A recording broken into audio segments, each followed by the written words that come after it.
Ini adalah peristiwa Rawagede. Tanggalnya 9 Desember. Ini peristiwa Rawagede. Ini tahunnya di belakang. Udah mau nulis. Ini tahunnya.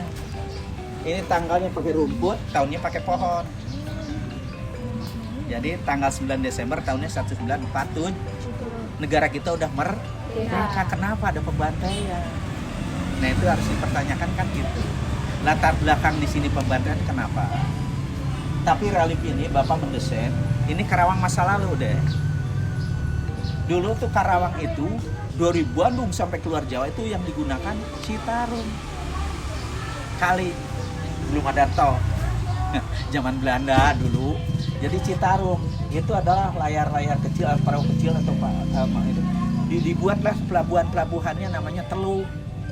Makanya di Batu Jaya Teluk Bango, Teluk Kabulu, di Betunggak Jaya Teluk Mungkal. Di Karawang mah ada pohon jambe. Jadi Teluk Jambe. Itu gara-gara ada pohon jambe teluknya. Nah ini di pinggir Citarum tuh ada masjid tertua di Pulau Jawa. Masjid mana? Yang di alun-alun, Masjid Agung. Nah itu bentuknya dulu begitu, Masjid Agung. Sekarang tuh digantinya tahun 95 dibongkar ini. Padahal ini suatu sejarah tertua di Pulau Jawa. Harusnya di renovasinya diinikan gitu ya. Ya mohon maaf, Bapak penelitian tahun 90 sampai dulu di Masjid Demak, Pesantren Wali Songo itu dibuat tahun berapa? 1472. Kalau ini 1418. Wali Songo juga membuat masjid. Nah inilah Karawang masa lalu, itu masjid Karawang tertua di Pulau Jawa, namanya Masjid Agung. 1418. Di Wali Songo bikin masjid Sunan Wali Songo di sana di Demak ya. Pesantren Wali Songo itu 1472 Masehi. Di Cirebon Sunan Gunung Jati bikin masjid 1475. Apalagi di Jayakarta, Batavia 1526. Jadi Karawang tertua masjid itu 1418. Siapa yang buat? Syekh Puro. Didampingi oleh siapa? Syekh Abdurrahman. Mohon maaf, Syekh Abdurrahman ada makamnya di masjid sampai sekarang. Ya. Nah, Syekh Abdurrahman kalau wudhu waktu itu abad ke-14 kemana? Ke Citarum. Nah, pinggir Citarum tahu asrama polisi? Tahu. Itu teh markas Belanda, tangsi Belanda dulunya. Rumah-rumah Belanda asli itu. Yang belakang kantor pos juga ada klinik, ada TK. Itu asli rumah Belanda. Nah, Syekh Abdurrahman kalau wudhu di Citarum suka ditembak oleh Belanda, tapi nggak kena-kena. Makanya Belanda titip pada orang Teluk Jambe, orang Karawang, hati-hati di Citarum orang yang paling hebat. Siapa? Kata Belanda, Tuan Brosman. Dia nggak bilang Syekh, jadi Tuan Abdurrahman Brosman. Tapi sekarang orang Teluk Jambe, orang Karawang takut sama Tuan Brosman, dianggapnya Belanda. Padahal itu kalimat dari Belanda.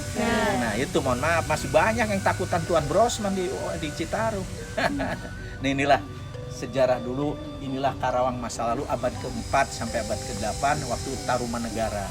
Kotanya di mana kerajaan itu? Di Kuta-Kuta. Ini bentuk monumen, bentuknya bunga melati yang belum mekar. Masih kuncup. Masuk ruang patung segi 8. Piramidnya 4. Cuman tinggi piramid ke sana 5 meter. Kita gabung. Anak tangga 17. Ruang patung segi 8. Piramidnya 4. Tinggi 5 meter. Jadi 17845 apa? Hari kemerdekaan. Itulah bentuk monumen. Kenapa dibuat monumen di sini? Karena di sini pernah terjadi peristiwa yang bersejarah. Itu bagi bangsa dan negara. Relief ini sebelah sana menggambarkan Belanda menjajah bangsa kita 350 tahun, nanam cengkeh, nanam teh, nanam apa, itu bangsa kita yang melaksanakan. Belanda mah tiba ngatur-ngatur aja, ya. Nah itu mulai didorong dan naon tangkal teh segala macam tuh, itulah dulu bangsa kita yang nanam. Tapi hasilnya dikeruk oleh Belanda. Makanya sampai saat ini Belanda tuh terkaya di dunia, menjajah selama 350 tahun. Nah, Tapi Belanda 9 Maret 42 menyerah ke Jepang. 9 Maret 42. Ada prasasinya di Kalijati Subang. Belanda menyerah. Nah, inilah Jepang melaksanakan penjajahan bangsa kita. Jepang ini lebih kejam daripada Belanda.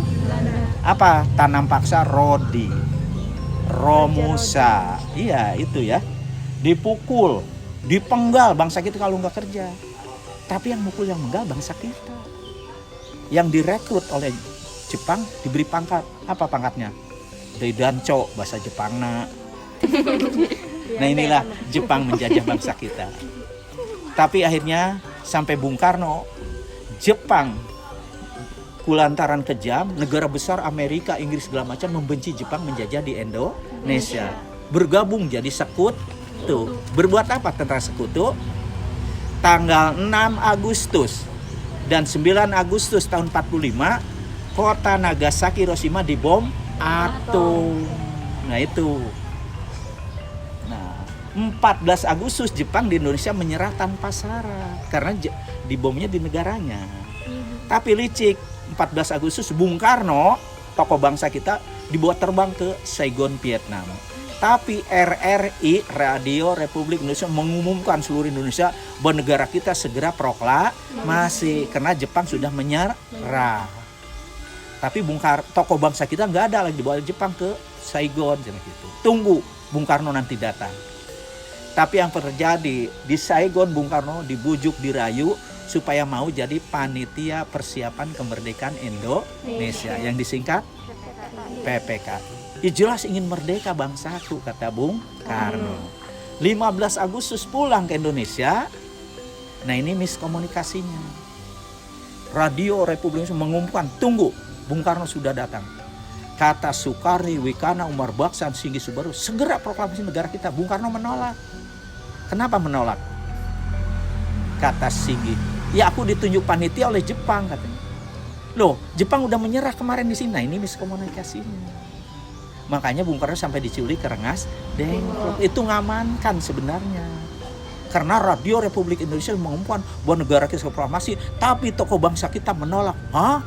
Makanya akan diserang besoknya. Tanggal 16 Agustus. Itu kan 15 Agustus pulang. Tapi di Karawang, tentara peta pembela tanah air sudah menghancurkan Jepang karena Jepang menyerah. Itu dihancurkan oleh tentara peta. Terkuat Jepang itu di Karawang, di Rengas Dengklok, di Gedong Jangkung. Di Gedong Jangkung itu markas Jepang. Yang di Karawang itu cabangnya dari Rengas Dengklok tuh yang sekarang jadi gedung Pegadaian depan alun-alun, ada Pegadaian sebelah utara. Nah, itu markas Jepang. Terus di Tuparet ada Holland Bakery. Nah, itu markas Jepang. Tapi induknya di Rengas Dengklok. Makanya Bung Karno diculik, diamankan, dibawa ke Rengas Dengklok. Nah, itulah waktu di Rengas Dengklok Bung Karno nulis teks proklamasi itu di rumahnya Gio Kisong yang ada meja. Kalau yang sudah ke sana ke Dengklok ya, bangku 2, meja kecil 1 tuh. Nah, ini pengibaran bendera yang tadinya akan di lapangan IKADA tanggal 17 tapi gak jadi karena dikuasai Jepang. Akhirnya di rumahnya Bung Karno di Jalan Pegangsaan Timur nomor 56. Ini hafal semua. Tentara peta itu siapa? Itu adalah Suroto Kunto. Ada yang tahu Suroto Kunto? Ini yang nulis buku Suroto Kuntonya, Neng. 98, 3.000 buku. Dari Johar ke Cikampek, jalan Johar ke timur itu jalan Suroto Kunto. Peristiwanya Rogabus desain, tapi yang membuat relief dan patung ini adalah mahasiswa dan dosen Fakultas Seni Rupa Yogyakarta. Bapak yang mendesainnya. Ini adalah Karawang masa lalu lagi. Kalau di pantai pinggir laut, nah begitulah rumah-rumah dulu. Pakai tihang gombong, baawi, tapi rumahnya panggung, atapnya eri, daun kelapa gitu ya di pantai. Masih budaya Jawa orang pantai mah. Tapi di Karawang perkampungan tengah kita nih udah begini. Rumah udah pakai genteng, udah pakai bilik, keram kawat. Tapi Belanda menjajah bangsa kita, itulah bangunan-bangunan pabrik-pabrik beras Belanda. Nah, itu pabrik beras Belanda udah mewah-mewah. Tahu nggak bekas pabrik beras Belanda? Di Lamaran, di Tugu Tani, yang ada sekarang di Pagar, Nah itu pabrik laut, pabriknya beras Belanda. Di Cinango yang dulunya jadi Samsat yang halamannya luas, nah itu pabrik beras Belanda. Sebelah baratnya yang sekarang jadi Ramayana, itu bekas pabrik beras Belanda Ramayana tuh Neng. Dulunya begini, malah pernah jadi pabrik karton di situ ya. Sekarang Ramayana. Inilah pabrik-pabrik Belanda yang mewah-mewah dibuat oleh Belanda. Itu Karawang masa lalu. Tanggal 10 Mulud tahun 1633. Apa? Pelantikan Bupati pertama Karawang Singaper Bangsa. Tuh, itu adalah bangunan Pemda lama yang sekarang di alun-alun ya. Terus itu pohon beringinnya ada kan depan pintu. Nah, ini 1633, 10 Mulud.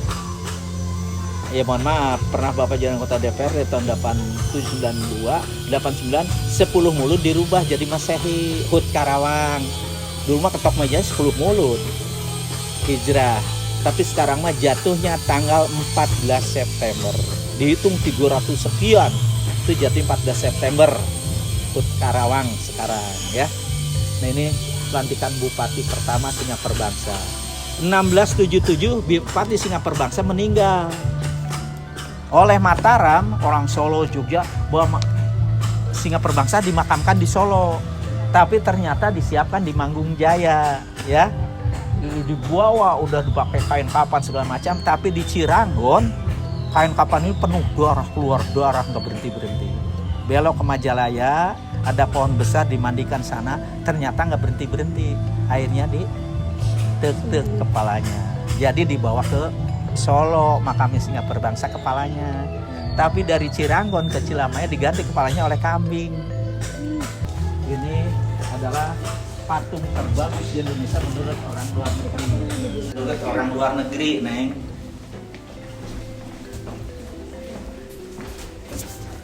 Nih, yang berpakaian loreng ini adalah figur tentara Belanda yang menyerang ke sini 300 militer. Berpakaiannya begini. Nah ini Belanda. Yang dibantai masyarakat sini minimal usia 15 tahun ke atas, laki-laki semua. Digedorin rumah, dikumpulkan. Nah ini ya budaya Karawang tuh begitu tuh, ibu-ibu lihat pakai kain, pakai baju kebaya, pakai tiu. Tapi mani juga tuh suku nage. Belanda tuh keringatnya juga kelihatan. Termasuk ini adalah waduh lagi batuk nih. Ini sama fiberglass. Semua fiberglass. Makanya orang luar negeri mengatakan patung terbagus karena patung Bung Karno, Jenderal Sudirman di Jakarta cuma cat hitam aja. Tapi di sini dilukis. Itu di kaca itu adalah kalau peringatan peristiwa Rawagede 9 Desember. Tuh lihat ada duta besar, ada apa ramenya kalau 9 Desember peringatan peristiwa Rawagede 9 Desember 47 gara-gara seseorang mampir di sini. Kenapa? Seorang Kapten Lukas Kustario itu mampir di sini hari Senin tanggal 8 Desember. Tanggal 9 Desember hari Selasa, inilah dibombardir, dibumi hanguskan oleh Belanda. Gara-gara ada seseorang Kapten Lukas Kustario. Ini Kapten Lukas Kustario, Komandan Kompi Karawang Bekasi. Setelah negara kita merdeka, ini ditunjuk Komandan Kompi. Tapi ini apa? Tukang malingin senjata. Kalau ditembak nggak kena-kena. Malingin mobil Belanda, kalau tembak gak kena-kena, malah Belanda mah yang nyerang 6 orang, malah Belanda yang habis tembakin oleh dia. Ini hebatnya luar biasa Pak Lukas. Ini dulu tahun 47, ini mah dipotret tahun 96 setelah monumen dibangun. Nah ini relief belakang tuh di sana dipotretnya juga. Tanggal 4 bulan 11 96. Monumen dibangunnya 9 Desember 95, diresmikannya 12 Juli 1996. Jadi 4 bulan setelah peresmian ini diundang ke sini. Malah ini pangkatnya terakhir Brigadir Jenderal. Kebetulan Bapak waktu penelitian ini tahun 90 udah di Cianjur, istri yang muda di Cipanas. Bapak 2 tahun bolak-balik ke sana Nah inilah beliau, gara-gara orang ini mampir di Rawa Gede. Nah ini 96, inilah orang namanya Pasai yang ditembak 2 kali masih hidup. Nah ini ya Pasai ini. Ya mohon maaf, 2010-2011 Pasai 3,5 bulan dari Oktober sampai Januari dibawa ke mahkamah oleh Bapak jadi saksi ngagugat HAM ini. Inilah Pasai ini. Dipertemukan dengan Pak Lukas, makanya Pak Lukas merasa waduh dosa aku ke Rawa Gede ini gara-gara aku mampir korbannya. Nah yang mengundangnya ini Dek, ini Bapak tuh waktu itu Bapak periode kedua jadi DPRD Karawang ini teh ngalamin jadi DPRD. Nah ini peristiwa 9 Desember 47. Negara kita tuh merdeka 350 tahun dijajah Belanda. Itu bangsa bukan negara ya, masih kerajaan-kerajaan. Tapi 9 Maret 42 Belanda menyerah ke Jepang. Tadi jelaskan sana. Akhirnya Jepang menjajah kita berapa tahun? 3,5 tahun. Ya, tar. Engklok. Bung Karno diculik itu karena miskomunikasi. Jadi dia itu kan oleh Jepang, tapi Jepang di sini udah diborbari, dihancurkan. Makanya Bung Karno diamankan ke Rengas Dengklok. Nah ini tulisan Bung Karno di Rengas Dengklok di rumahnya Bah Kisong, Jio Kisong. Nah ini tulisan teks proklamasi, tulis tangannya Bung Karno asli. Konsepnya, cuman di sini ada proklamasi kami bangsa Indonesia dengan ini menyatakan, tapi sampai dicoret-coret gitu ya. Tapi di bawahnya Jakarta 17/8/05. 05 itu tahun Jepang. Waktu itu menurutnya wakil bangsa Indonesia. Tetapi malamnya diketik oleh Sayuti Melik malam 17 di markas Jepang, di markasnya Laksamana Maeda jam 9. Nah inilah diketiknya pakai mesin tik di atas bangku, didampingi Bemdia Jakarta. Tapi di sininya dirubah, Jakarta hari 17 bulan 8 tahun 45 atas nama bangsa Indonesia, Soekarno Hatta. Nah ini mah wakil-wakil bangsa ya. Ini jadi waktu mau ditanda tangan waktu di markas Jepang, Pak tolong tanda tangan untuk besok negara kita merdeka. Kata Bung Karno, di mana tanda tangan? Di ruangan itu nggak ada meja, ngetik aja di atas bangku. Tapi pas di pojok kelihatan ada piano. Jadi Bung Karno nanda tangani teks proklamasi ini di atas piano maupun Bung Hatta. Nah sekarang udah dipatungkan Neng. Sayuti Melik mengetik didampingi Bemdia, dipatungkan bagus. Bung Karno nanda tangan di atas piano, dipatungkan bagus. Termasuk Bung Hatta. Di mana? Di Museum Kebangkitan Nasional di Monas ya. Terus makam 30 cm jerona tapi eueuh bau. Ayeuna mah loba di astana sameter setengah bau. Tapi alhamdulillah gitu. Nah ini jadi menanggagali 3 tahun kemudian 10 November 51 dipindahkan satu tempat aman Pak Kawan. Jadi rumah-rumah digali, dibungkusan pakai kain kapan 1 meter tulang. Makanya makamnya pendek-pendek.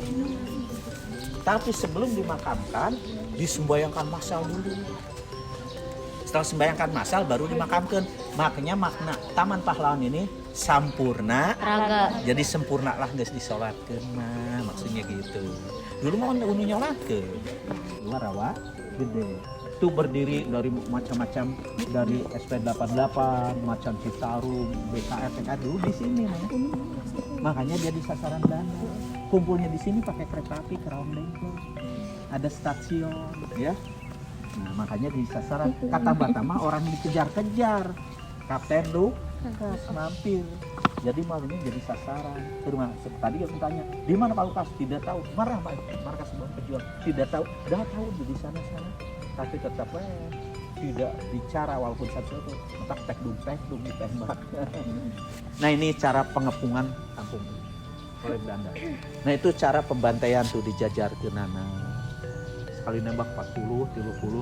Nah itu yang paling ujung relief ibu-ibu memakamkan pakai bedol turban jatuh. Ya. Ini peristiwa rawa Gede.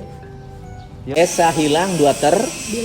artinya mati 1 tumbuh 1000. Mati sekian ratus masa lalu akan muncul ribuan lagi pahlawan yang akan datang. Itu anak laki-laki pahlawan yang datang. Jadi